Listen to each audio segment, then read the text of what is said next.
Facilities that make this program possible are provided by the City of Highland Park. Programs are produced independently by members of the community. The City of Highland Park is not affiliated with the following program or the producers of public access programming and is not responsible for the content. The following program does not reflect the opinions of the City of Highland Park.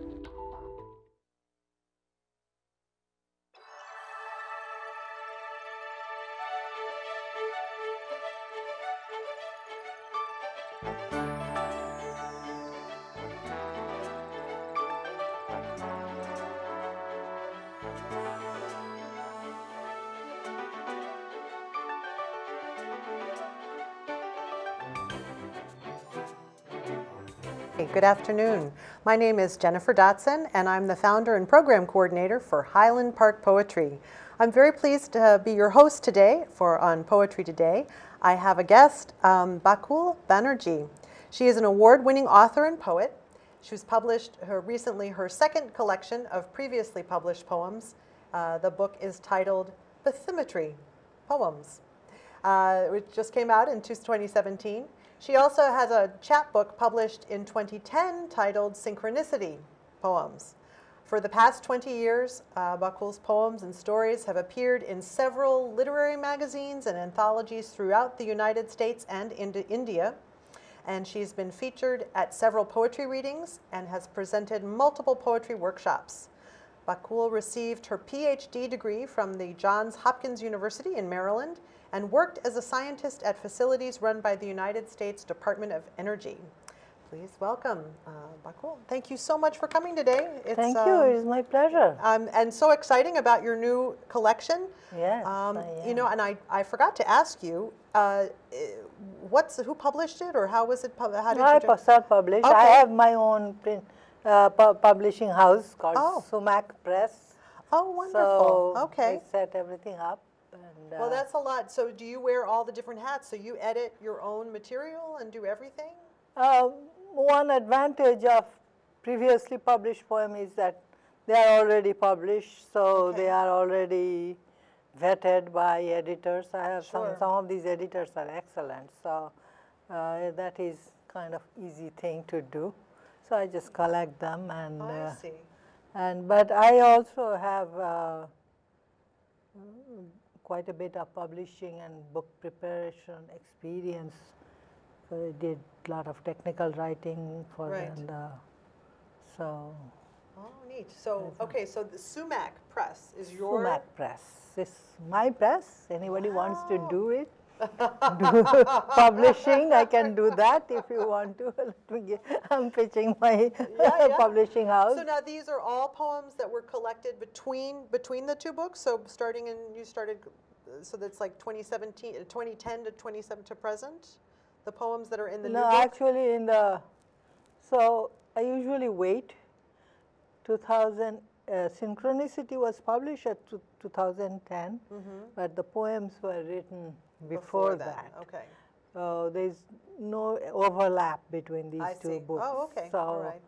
then from 2008 I started writing, then publishing and things like that. So then tweaking if need be.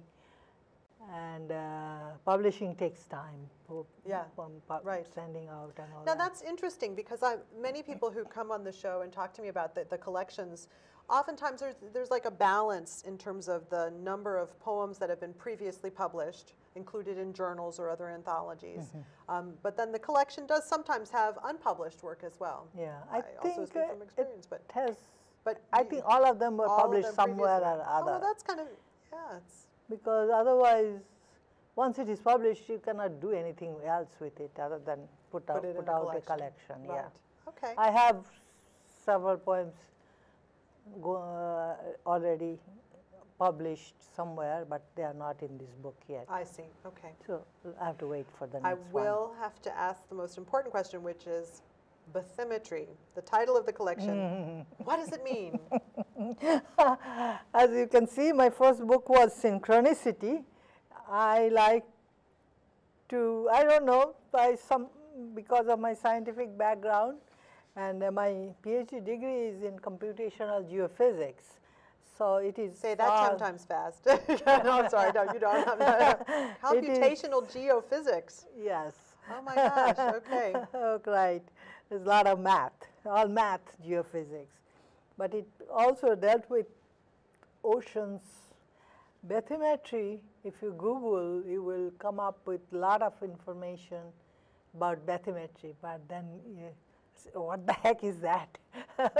But for me, it is natural, because some of the maps I created as a part of my thesis were bathymetric maps. What? So So what does it I'm going to measure? read. Okay, you read. I'm going to read. Okay. This is from the dictionary. Bathymetry means measurement of the depths of oceans, seas, or other large bodies of water. This is it. So, bathymetric maps will be the maps where same depth of ocean. And how, I guess, thinking scientifically, how do you find out the depth of a large body of water? Many different ways. Okay. Ocean liners, they can track. But for me, it was more like the from satellite. You can measure depth from satellites. Okay. Yes, I worked on geosynchronous satellites, and they measured some of that depth. So, but in the title of the collection, it's a metaphor for what, relationships or depth of relationship, feelings. depth of feelings, depth Okay. of spirituality. Well, I think we better dive into some of these poems. Some of the poems, To okay. use an oceanographic pun, we'll just dive in. Dive into this thing. Let me first read the poem, the first poem. My poem, the collection has several sections. These are clear dreams. This is mostly metaphorical and spiritual. Second one is today's memories, which is my memory. Actual things that happened at one point has become today's memory for me. So some of the memory things for my parents and things like that. Okay. And the next one was savoring senses, which means different my travels, senses that I experienced from my travels or day-to-day happening. Then there's right or wrong, or that is basically the I had to go through in my life. Everybody goes through some hardship, and some of the poems, those are some of the poems. And glorious gifts is the last part, which is basically all good things. Oh, that's great. And how wonderful to have that at the end. Right. You know, so you're ending on a Yes. positive, Yeah. positive So note. all these gifts that I received from the nature, from friends, things like that. Excellent. So I think I'll start with the space in between. This is something that I think all of us feel that very small things becomes very important at one point of our life. So it makes the reference of neutrino as well as the embryo, which is very small things. These are very small things that become very big. So the space in between. So we always think about spaces. We dig deep into the spaces between our thoughts, right? So that is Yeah. that's what it is all about. Inside the thin space in between, the fruit fly did its little dance, gyrating with joy unforeseen, above the fruit under cellophane. The fruit fly did its little dance, while the neutrinos ran distance, through fruits and cellophane, rarely never losing their coherence. As the neutrinos ran distance, an embryo gained its existence, just enhancing its coherence in a tiny space of importance. An embryo gained its existence, swimming a great distance, a tiny space of importance, like a thought within a silence.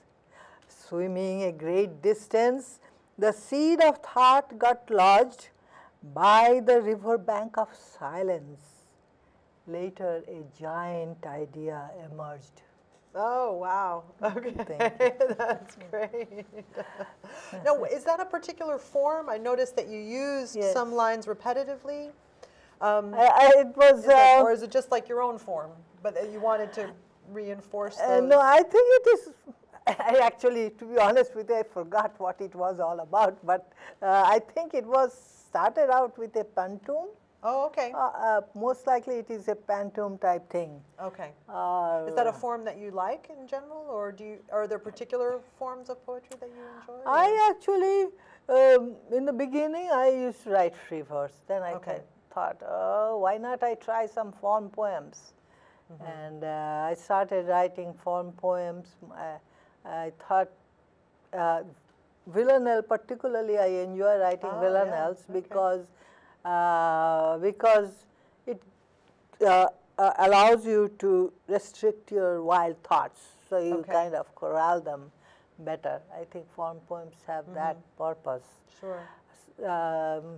Some of them I will mention, some of the form poems that I kind of forget. Once I write, I don't remember the forms. Okay. Sometimes, that's what. Oh yeah, well, I like that. And hey, how many poems include neutrinos and embryos and rhyme in the same time? That's great.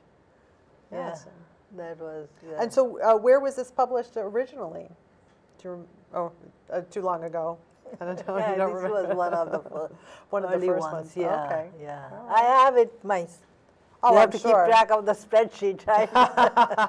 Okay, all right. Well, it was funny, I didn't mention this earlier, but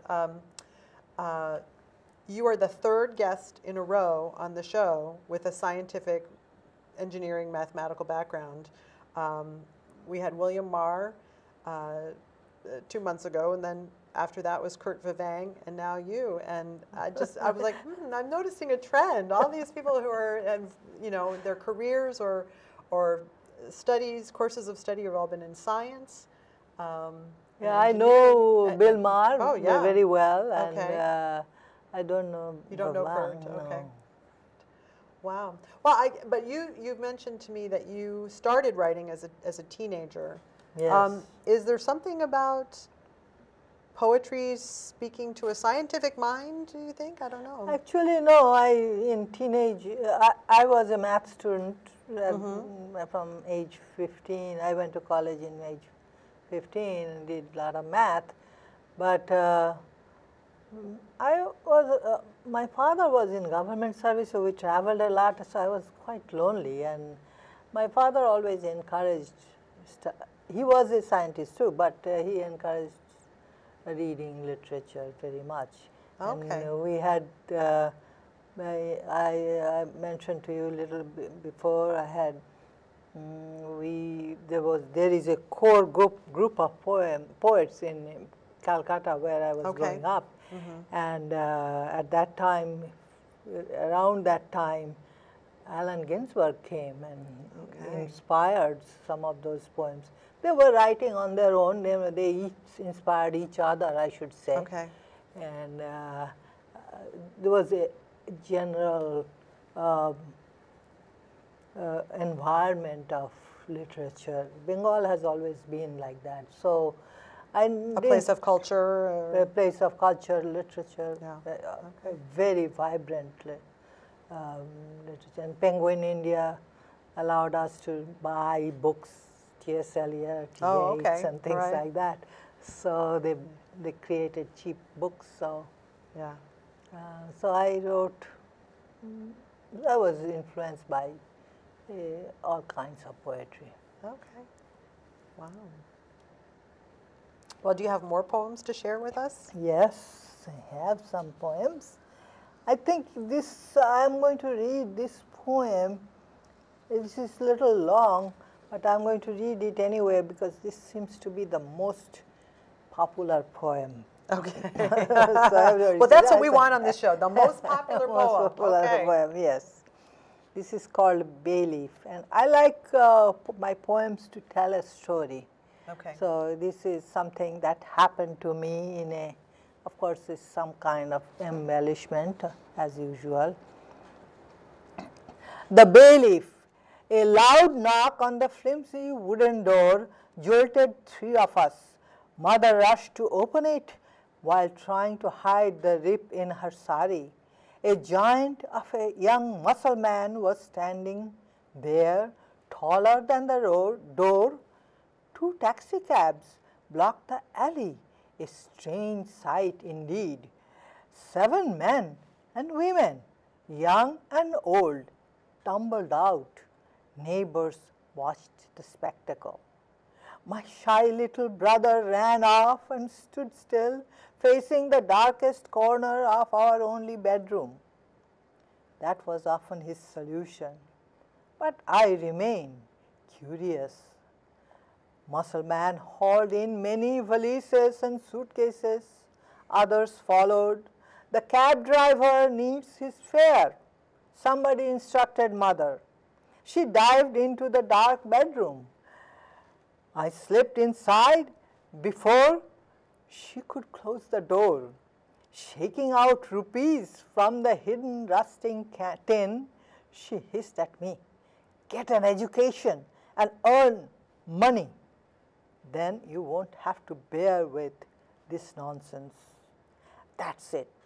No more money to buy any food for the rest of the month. We are out of the rationed quota of rice for 2 weeks. In the darkness, her eyes dazzled and lips twitched. Brother whimpered. An actress she could have been. She was all smiles out in the courtyard, welcoming relatives from nowhere, then returning to her tiny kitchen to add water to dishes she cooked that afternoon. That evening at dinner in the courtyard, father complained about the thin dal and smaller portion of curry, but my portions were even smaller, no fish. Mother kept piling rice on the plate of the Mussulman. You should make the dal thicker, the fat lady offered advice, taking 3 helpings. The granduncle ate in silence. I took away empty dishes. Conversations continued. Bells rang in the temple of Lakshmi, the goddess of wealth, filling the sky lit by moonlight. Alone, mother sat in the dim kitchen, staring at her sparkling but empty brass plate. "What are you going to eat?" I whispered. "Come back later to help me clean the kitchen," she replied. Disobeying, I stood by the door, staring over her shoulder. A tablespoon of rice from the cooking pot and a teaspoon of curry sauce. That's all she could put on the plate.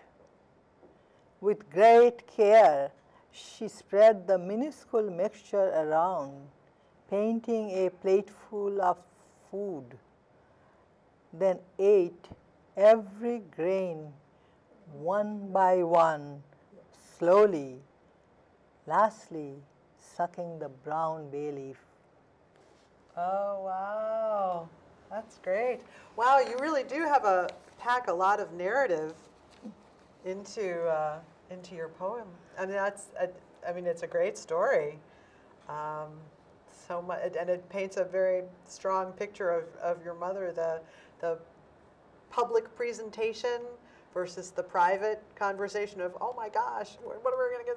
We're not going to have any food for the rest of the month, and yet the requirement the need to present food, and then of course the complaint. I like the fat woman with the 3 helpings of the doll. Oh, you should make the doll thicker.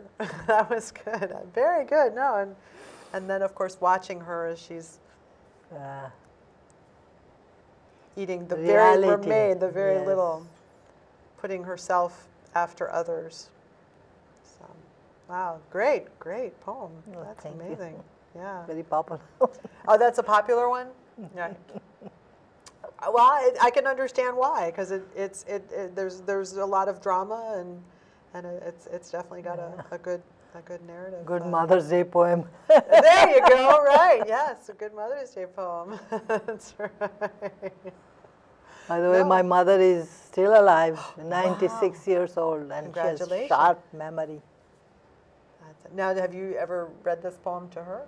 No, I dare not. Oh my goodness.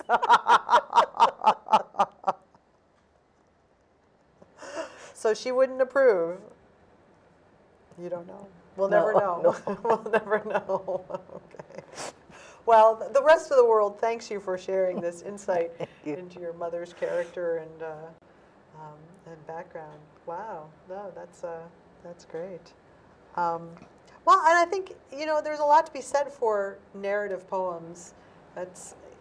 I'm not a huge fan of poetry that doesn't seem to tell something, that I can't follow a thread of a story. I want poems that are accessible, and as well as, but genuinely authentic, and your poem certainly is genuinely authentic.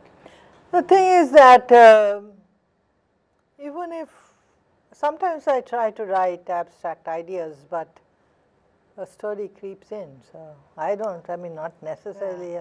Right. Do Well, it I guess on like your purpose. first poem, even you're using metaphors and Right. but yet there's still a progression. There's still a narrative to yeah. follow. It's just, it's not a human narrative, but it's Right. definitely. That's how it goes. Yeah. Cool. No, I like it. How about another one? Another one, Yeah, yes, another poem. yes. I think I will reserve the funny poem for the last, and I am going to read this one. This is a little abstract, but still, we all go through a lot of hardship, and particularly at this time where every day is some horrendous death or other. Yeah. But we all cope with whatever we do. So these are few observations about some of the hardship that people face, and then some conclusion how we deal with that. And that is called coping. The poem's name is The Coping Saw. I think some people don't know what a coping saw is. I didn't know that people won't know what coping saw is, but I like to talk about that a little bit. Coping saw is one of those saws that comes with a thin blade, and you unlock it, and then you put the blade through whatever you are trying to cut, and then tie it and then cut. It's basically used by jewelers, metalsmiths. Okay. Right. So that is the coping saw. In darkness we stood the tree with its limbs spread out like torn prayer flags. I tasted its stressed twigs, gritty and dry on my lips. I asked, how do you cope? I mean, swirling snow and tiresome whirling wind. Another dark and cold night, I watched an old woman dressed in many-colored rags walking toward her shack, a tent under the bridge, now and then shaking her arms in protest toward the sky. I wondered how she coped. I followed a man leading his wife out of the morgue into the inky womb of the night. He shreds his badge into pieces, throwing them in a trash can. He just visited his dead son laid on ice, who would never have to be an orphan. Then I understood. In darkness, we take out our coping saws, thread blades through lacunas of our soul, cutting away melodies and shaking them loose like twisted tree limbs strewn on desolate street. That's how, my friend, we cope. Oh, wow. Well, and I like that. I mean, coping saw, and then to cope. It's a good. Yeah. Very nice. Thank you. Very nice. Well, although you've whet my appetite for, you say that you have a funny poem. So how much time you have? You get About 4 minutes. 4 minutes. Do you have any other questions? And I will end with the funny poem, right? Well, you did mention that you are separate from poetry, that you are working on a new book. Do you want to mention your new book? I am making, as I said, I always I published essays and travelogues for a while, and I love to travel, and when I travel, I write, and I have a big audience who wants to publish my travelogue and things like that. Oh, great. Usually with the twist with Indian culture, my background culture and all that. So I am working on making a collection of those essays and travelogues to be published, previously published essays and travelogues. Okay. Also through Sumac Press, your imprint, Sumac Press, or? We don't know. I usually, I don't know, because that, as I said, it's difficult. If it is published already, it is difficult to publish elsewhere. And if I put the book in somebody's hand, they can read it. Okay. So. All right. Yeah. I think we probably have just enough time for your funny poem. Funny poem, okay. All right. And this is funny because this is the characteristics I came to find out after living here for this long. This poem is called The Queue. Wherever you go, there is no queue. You don't need a ration card of creamy hue to buy sugar or rice when you need to. What a country, America. To buy a train ticket, there is no ado. Getting up at dawn to form the queue does not happen here. It is true. What a country, America. But if you have to get in a line or a few, keep a distance between your neighbor and you. Otherwise, a nasty look will turn you blue. You cannot make a queue friend in America.